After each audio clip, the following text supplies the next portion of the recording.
Jesus went into the synagogue again and noticed a man with a deformed hand. Since it was the Sabbath, Jesus' enemies watched him closely. If he healed the man's hand, they planned to accuse him of working on the Sabbath. Jesus said to the man with a deformed hand, "Come and stand in front of everyone." Then he turned to his critics and asked, "Does the law permit good deeds on the Sabbath, or is it a day for doing evil? Is this a day to save life or to destroy it?" But they wouldn't answer him. He looked around to them angrily and was deeply saddened by their hard hearts. Then he said to the man, "Hold out your hand." So the man held out his hand, and it was restored. At once, the Pharisees went away and met with the supporters of Herod to plot how to kill Jesus. Jesus went out to the lake with his disciples, and a large crowd followed him. They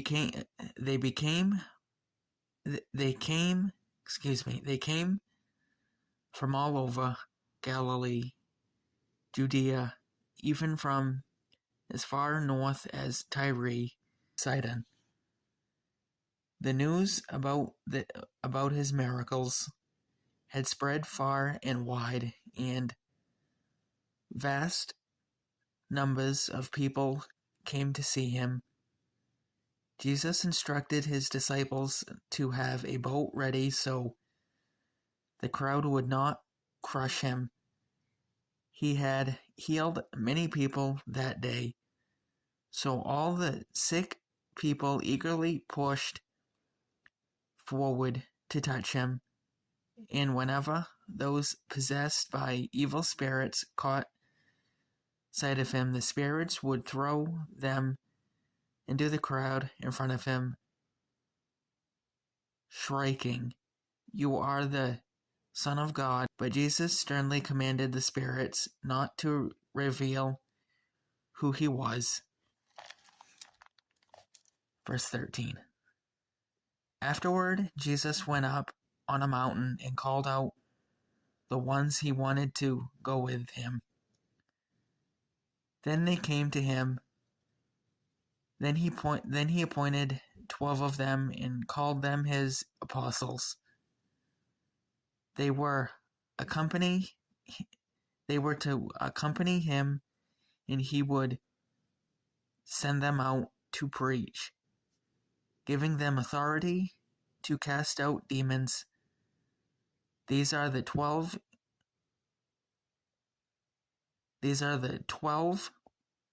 he chose: Simon, whom he named Peter, James and John, the sons of Zebedee, but Jesus nicknamed them Sons of Thunder, Andrew, Philip, Bartholomew, Matthew, Thomas, James, son of Alphaeus, Titus,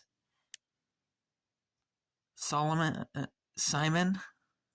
the Zealot, Judas Iscariot, who later betrayed him. One time Jesus entered a house, and the crowds began to gather again. Soon he and his disciples couldn't even find time to eat. When his family heard what was happening, they tried to take him away. "He's out of his mind," they said. But the teachers of religious law who had arrived from Jerusalem said, "He's possessed by Satan, the prince of demons. That's where he gets the power to cast out demons."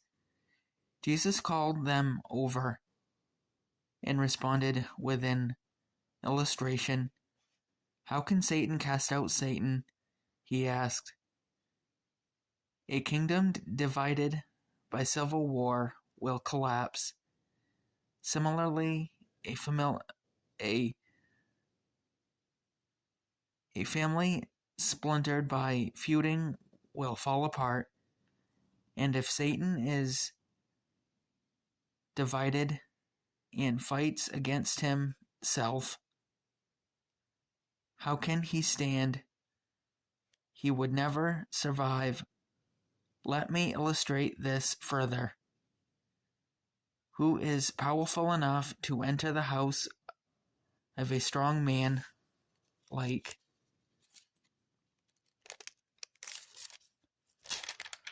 Satan and plunder his goods?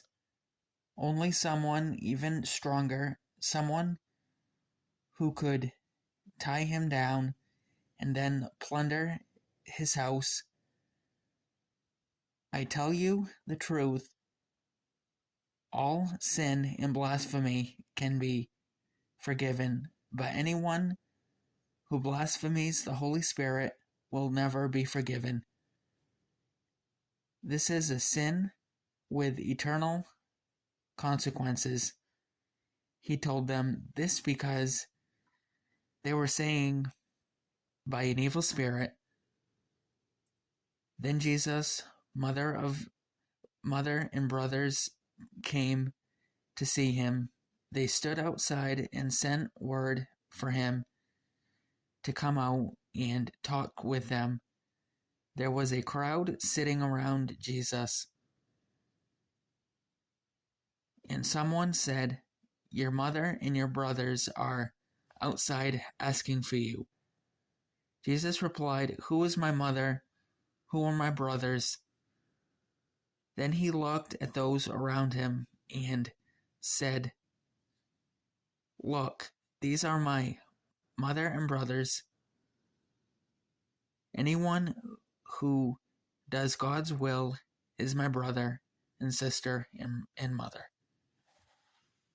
And that is a wrap on Mark chapter 3, folks.